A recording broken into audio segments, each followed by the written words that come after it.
Secret Diaries. The Diary of Shadows.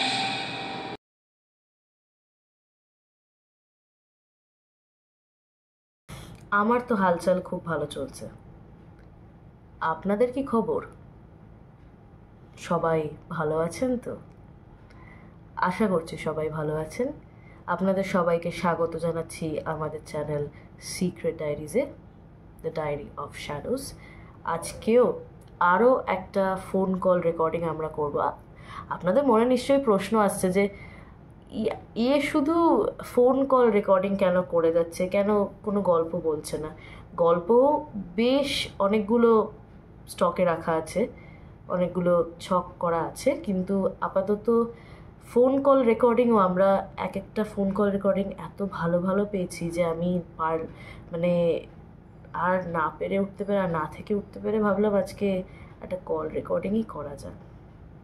চলুন call রেকর্ডিংটা শুনে নিই। হ্যালো হ্যালো, নমস্কার, আমি সিক্রেট ডায়েরিজ চ্যানেল থেকে বলছি। তো আপনি কি এখন সেই গল্প আমাদের শোনাতে পারবেন লাইভ কল রেকর্ডিংয়ে? হ্যাঁ হ্যাঁ, বেশ বেশ বেশ, অবশ্যই। ঠিক। তো এই ঘটনা কি আপনার সাথে ঘটেছে নাকি আপনার কোনো আত্মীয় পরিজন কারোর সাথে? আমার একটা বান্ধবীর সাথে ঘটেছে। আচ্ছা আচ্ছা আচ্ছা, ঠিক ঠিক, কোনো অসুবিধা নেই। ঠিক আছে, তাহলে আর কোনো কথা না বাড়িয়ে আমরা আপনার কাছ থেকে গল্পটা শুনে নেব যা হয়েছে। আপনি গল্পটা শুরু করুন। এইটা হলো আমার সেই আত্মীয়টা যখন আর কি মানে শান্তিনিকেতনে গেছিল তার বন্ধুদের সাথে, ওই সময় ঘটনা। বেসিক্যালি ওই সময় যেটা হয়েছিল, ওখানে কিছু মানে অদ্ভুত জিনিস হয়। এবার একটা কথা শুরু থেকে বলে দিই, আমার এই মানে পরিচিত, আচ্ছা পরিচিত নাম আমি যেহেতু প্রকাশ করছিলাম তাই তার নামটা আমি এক্স দিয়ে দিচ্ছি। আচ্ছা, তো এক্স যখন এরকম শান্তিনিকেতন আর কি, ও না প্রায় ওর মানে বন্ধুদের সাথে মানে বয়েজ ট্রিপে আর কি যেত।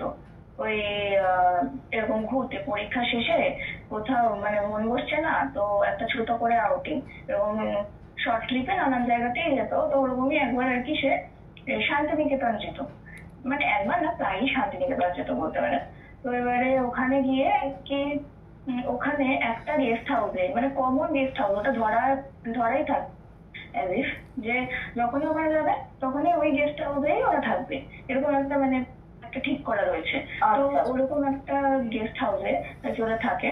আর ওই গেস্ট হাউসে আর কি একজন দিদিও থাকতো। সেই দিদিটা বেশ সুন্দর দেখতে, আর বেশ লম্বা লম্বা চুলও আছে তার, ভালো দেখতে, শুনতে ভালো। তো এবারে কেউ আর কি মানে তার সাথে একটা পরিচিতি তৈরি হয়ে গেছিল। সে আর কি ওই গেস্ট হাউসের যে আর কি ওনার ছিল, ওই ওনারেরই মেয়ে।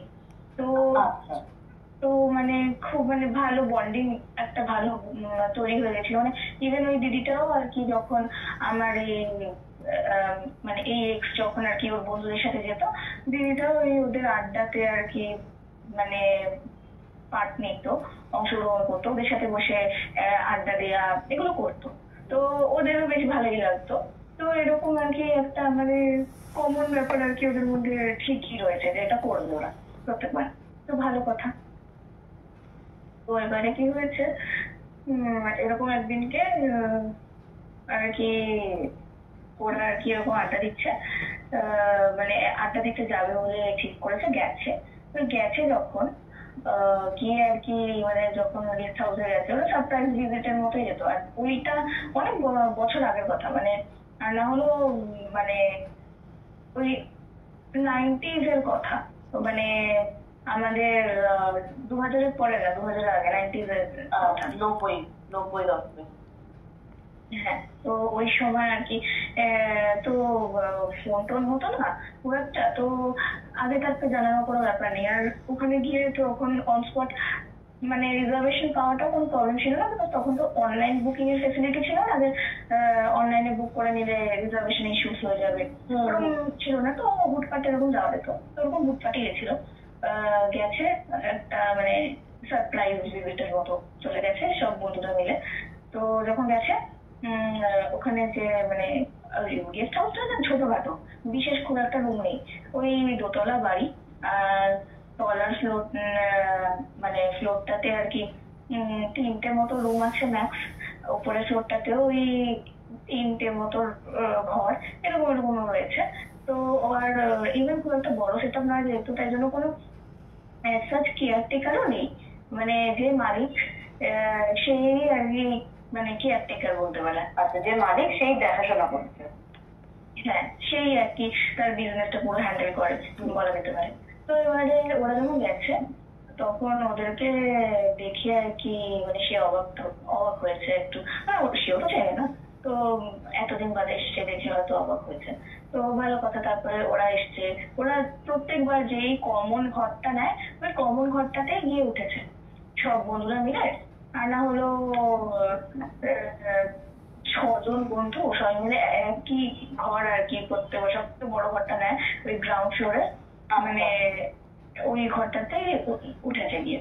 ভালো কথা, মালিক এসেছে, এসে ওদেরকে ঘরে পৌঁছে দিয়েছে। তারপরে যেটাকে আর কি আমারই পরিচিত মানে এক্স আর কি জিজ্ঞেস করে মালিককে যে আচ্ছা কাকু, দিদি কোথায়? দিদি তো অন্যান্য টাইমে তো ডাকতেও হতো না, দিদি তো লাফাতে লাফাতে চলে আসতো সবার আগে, দিদি তো আমাদেরই অপেক্ষায় থাকতো, এক্সাইটেড হয়ে থাকতো আমরা কবে আসবো আর জমি আড্ডা হবে। তো দিদি কোথায় গো? দিদিকে কোথাও দেখছি না তো, বেরিয়েছে নাকি? কোথাও বেরিয়েছে নাকি ওরা জিজ্ঞেস করে। তো আমার সেকেন্ডের মধ্যে সেই মালিক আর কি ভেঙে পড়ে, কেঁদে ওঠে আর কি। আর সে তখন বলে যে তোমাকে আর কি বলবো, ছোট বাবু, তোমার তো দিদি আর নেই। তখন আমার এই মানে এই এক্স আর কি আকাশ থেকে বলছে দিদি আর নেই মানে? তখন বলছে দিদি আর নেই, দিদি তো এই 2 মাস আগেই গলায় দড়ি দিয়েছে। ওই বাবা, হ্যাঁ মানে কিছু একটা মানে ঘটনা ঘটেছিল, ধরে নেওয়া হচ্ছে প্রেম ঘটিত ঘটনা হয়তো কিছু ঘটেছিল। আর ওই পয়েন্ট অফ টাইমে তো আরো বেশি, যেহেতু বললাম ওটা 1900 দশকে, মানে লাভ ম্যারেজ জিনিসটাকে তো আরো বেশি করে খুব একটা কেউ গ্র্যান্ড করতো না, সবাই অ্যারেঞ্জ ম্যারেজটাকে ফোকাস করতো। তো এরকম একটা হয়, তখন আর কি আমার এই পরিচিত আর কি আকাশ থেকে বলছে বলো কি, তো এটা তো ভাবাই যায় না, আমি তো ভাবতেই পারছি না, এখনো যেন আমার কানের কাছে দিদির হাসাহাসি গুলো মানে বাজছে। কি বলছো তুমি? বলছে সত্যি কথা বলছি।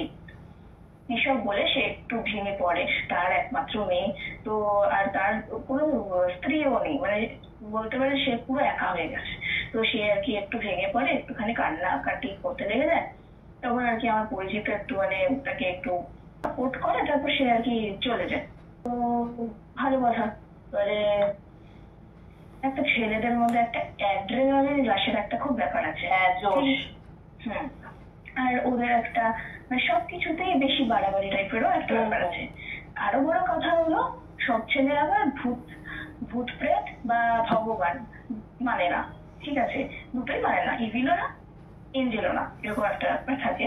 তো এবারে আমার যে পরিচিত সে আর কি এইসব নিয়ে খুব রিসার্চ করে, আর সে প্ল্যানেটে নানা রকমের ব্যাপার স্যাপারের বিষয়ে অনেক কি নলেজ আর কি সে ক্যারি করে।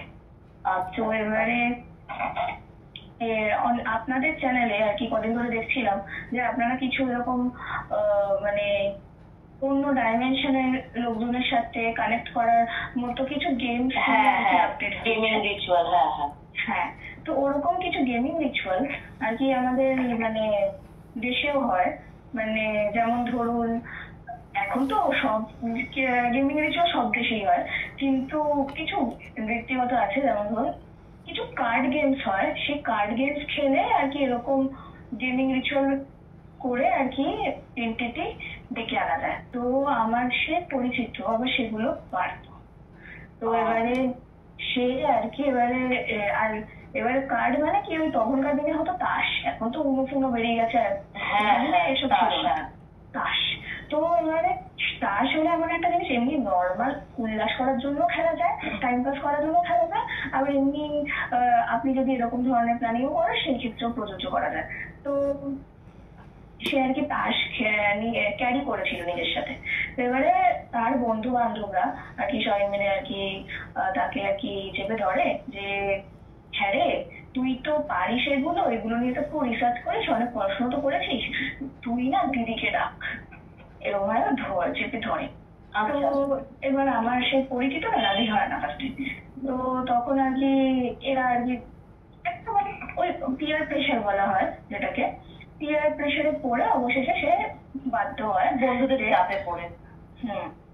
বন্ধুদের চাপে পড়ে সে বাধ্য হয় এরকম ওই রিচুয়ালটা করতে। যখন সে রিচুয়ালটা করে ওটা নিয়ে মানে রাতের বেলা করতে হয়, রাতের বেলা শুরুর দিকে করছে ওর কিছু নিয়ম আছে, যেমন টেক্কা আসলে হয়তো কাছাকাছি চলে যাচ্ছে, এরকম কিছু নিয়ম আছে যেটা আমি ডিটেলসে জানি না ওই নিয়মগুলো। তো এবারে সে আর কি করতে করতে আর কি একটা কার্ড এলো, যেটা মানে আর কি সে আসছে, যেটা দেখে আর কি বোঝা গেল সে আসছে, মানে হিন্ট হিসাবে ধরা হচ্ছে, যেমন উইজা বোর্ডে একটা হিন্ট দিতে থাকে ওরকম আর কি এখানেও হিন্ট দিচ্ছে। তো সে আর কি যথারীতি মানে দেখে বোঝা গেল যে সে আসছে। তারপরে আবার করলো, এই করতে আবার দেখাচ্ছে সে আসছে। এবার এইরকম বার কয়েকই দেখাচ্ছে সে আসছে তো আসছে। এবার 3-4 বার এরকম আসছে দেখাচ্ছে। তারপরে গিয়ে ওর বন্ধুরা আর কি বলে বসে যে ধ্যাত মনে হয় আদতে আসছে না, তোর কার্ডে না ভুলভাল রিডিং দিচ্ছে, উল্টো পাল্টা আসছে, ওই তোর মানে কার্ডের সমস্যা, মনে হয় তুই তো সদ্য শিখেছিস জিনিসটা, হয়তো খুব একটা তুই ভালো মতো পারিস না, তাই হয়তো আসছে না, আমরা বেকার ভাবছি। আমরা তো তুই ভাব না, 2-3 বার দেখালে এতক্ষণে তো তার চলে আসার কথা, কই দেখতে পাচ্ছি না তো কোথাও কারোকে। 3টের সময় এই রিচুয়ালটা করা হচ্ছে। হ্যাঁ না 3টের সময় না, এই রিচুয়ালটা স্টার্টিং করা হয়েছে, নর্মালি বলা হয় যে ডেভিলস আওয়ার হলো 2:05 কি 2:15 থেকে স্টার্ট হয়। তো ওরা শুরু করেছে 2টোর পরে, অলরেডি 2:20 অব্দি বেজে গেছে, কেন উচ্চবাচ্য নেই, ভাবলো বেকার ওটা বেরোচ্ছে, ঠিক না, ওটা ভুল সব ভেবে তারপর ওরা কন্টিনিউ করলো না, বা আমার ওই পরিচিত ওটা গুটিয়ে রেখে দিল, আর কিছু এগোলো না। ভালো কথা। তারপরে সবাই মিলে ওই হয় না একসাথে সব বন্ধুরা এক হলে রাত জেগে গল্প করা, নর্মালি সবাই মিলে গল্প করছে, এই করতে হঠাৎ করে রাত্রি 3টে থেকে 3:30 তখন হঠাৎ করে ওদের হোটেল রুমের দরজাটা হালকা করে খুলে গেল। আচ্ছা, তারপরে ওরা আর কি অবাক হয়ে গেল, ভাবলো বোধহয় ওই গেস্ট হাউসের মালিক হয়তো এসছে। তারপরে আর কি ওরা চেক করলো, দেখে দিদি ঢুকছে। আচ্ছা, দিদি ঢুকেছে, ঢুকে ওদেরকে খুব মানে বিরক্তি নিয়ে ওদের দিকে তাকিয়ে বলছে, কে ডেকেছিস আমাকে, তোদের কি চাই, কি প্রয়োজনে ডেকেছিস আমাকে, এরকম একটা বলে। তখন এরা না হঠাৎ করে এরকম দেখে না ঘাবড়ে গেছে, স্বাভাবিক ভয় পেয়ে গেছে। তখন আর কি আমতা করছে। তারপরে ফাইনালি ওদের মধ্যে একজন আর কি বলে যে না দিদি, আসলে আমরা আসলে মানে অনেকদিন বাদে এসেছি, তো তোমাকে দেখতে না পেয়ে তোমাকে মিস করছি না, ওই জন্য তোমাকে ডেকেছি, তো আর কিছুই না, এরকম বলে। তখন সে আরো বিরক্ত হয়, তখন বলছে আর কোনো কারণ নেই, তোদের কি কোনো কিছু দরকার নেই। তারপরে আরেকজন তাদের মধ্যে বলে যে না দিদি, আসলে আমরা জানতে ইচ্ছুক ছিলাম যে তুমি এত বড় পদক্ষেপটা কেন নিয়েছো। তখন সে আর কি বলে যে সে অন্য কারণ থাকতেই পারে, কিন্তু তোরা আমাকে এইসব লেম কারণের জন্য আমাকে ডেকেছিস, মানে এতটা তো বিনা কারণেই ডাকা হলো। আর হ্যাঁ, মানে অ্যাজ ইফ কোনো কিছু মানে বলা হয় নর্মালি প্ল্যানচেট বা এরকম ধরনের রিচুয়ালস তখনই বলা উচিত যখন তোমার খুব মানে প্রয়োজন, খুব আর্জেন্ট কিছু থাকে। আদারওয়াইজ টাইপ অফ দেখতে গেলে ডেথ নিয়ে খেলা উচিত না, আর সেখানে দাঁড়িয়ে তো এটা মৃত্যু নিয়ে খেলা হয়ে গেল। তো তাই বলছে যে তাহলে আমাকে এইসব মানে বিনা কারণে ডাকা হয়েছে। তখন বলছে না দিদি আসলে আসলে করতে লেগেছে। তখন সে বিরক্ত হয়ে রেগে মেগে চেঁচিয়ে ওদেরকে বলছে যে তোরা কি জানিস না আমার কতটা কষ্ট হয় এত দূর অব্দি আসতে?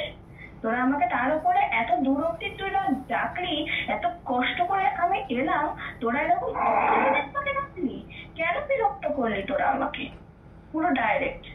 তখন ওরা বলছে, এবার ওরা সবাই ছোট তখন, মানে তখন আর কি এরা মানে বলা যেতে পারে ক্লাস 12 পড়ে। সবাই তখন বলছে না দিদি আসলে বুঝতে পারিনি এরকম ভাবে বলছে। তখন দিদি আর কি প্রচন্ড রেগে গেছে। প্রচন্ড রেগে যাওয়ার পর আমি যেই পরিচিত থেকে এই এক্সপিরিয়েন্সটা তার জেনেছিলাম, তারপরে সে হঠাৎ করে সেন্সলেস হয়ে যায়, তার আর কিছু মনে ছিল না। তারপর সে আর কি পরের দিন সকালবেলা তার বন্ধুদের থেকে জানতে পারে সে নাকি সারা রাত মাতলামি করে বেরিয়েছে। ঘরের মধ্যে সারা রাত কারোকে নিশ্চিন্তে ঘুমাতে দেয়নি। ও সারা রাত কেমন পাগলামি করে যাচ্ছে, একবার কাবার্ডের উপরে উঠে দাঁড়িয়েছে, ব্যাঙের মতো লাফিয়ে বেড়াচ্ছে, তারপরে এটা ওটা ছুঁড়ে মারছে, এরকম সারা রাত সে নাকি এরকম চঞ্চল ভাবে ছিল। সে নাকি নিজেও যেন ঘুমায়নি, সে কারো ঘুমাতেও দেয়নি, সবাইকে বিরক্ত করে বেরিয়েছে, এরকম একটা করেছে। সারা রাত এটা হয়েছে। তার মানে পরের দিন সকালবেলা আর কি তার যেন সেন্স এসেছে, সে মানে সারা রাত নিজের মধ্যে নিজে ছিলই না, বন্ধুদের সাথে এসে জানতে পারলো সে সারা রাত এটা করেছে। সমস্যাটা আর এটা হলো, এটা পরে সে আর কি দেখতে পাচ্ছে মুখের সামনে ঘরের একটা কোনায় দিদিটা কিন্তু দাঁড়িয়ে রয়েছে, সে কিন্তু কোথাও যায়নি। মানে বন্ধুটা যতটা, কিন্তু বন্ধুরা দেখতে পাচ্ছে না, বন্ধুরা খালি সারা রাত এটা আন্ডারগো করেছে, ওই সেম রুমে থেকে ছিল তো সবাই এটা আন্ডারগো করেছে যে ওইরকম করে যাচ্ছে। তো এবার প্রবলেমটা হচ্ছে বন্ধুদের চাপে পড়ে সে তো দেখে ফেলেছে এন্টিটিটাকে, কিন্তু সে জানে না কিভাবে তাকে ফেরত পাঠাতে হয়। কিছু একটা পদ্ধতি তো আছে, কিন্তু কিভাবে হয় সেটা জানে না। তখন পড়ে গেছে মহা বিপদে। এবারে তখন তারপরে সে ভাবলো হয়তো বাড়ি চলে যাওয়ার পর সব ঠিক হয়ে যাবে। একদিনও দাঁড়ালো না, পরের দিনই ফেরত কলকাতা চলে আসার পর বাড়ি চলে এসছে। বাড়ি চলে আসার পরেও জিনিস ঠিক হয়নি। সে মানে রীতিমতো আমার এই পরিচিত রুমের ভেতরে আর কি, আমার পরিচিত খাটের উপর বসে সাপোজ পড়াশোনা করছে, সে আর কি দেখতে পাচ্ছে তার ঘরে আলনার ওপরে সেই এন্টিটিটা বসে বসে ঠ্যাং গোলাচ্ছে।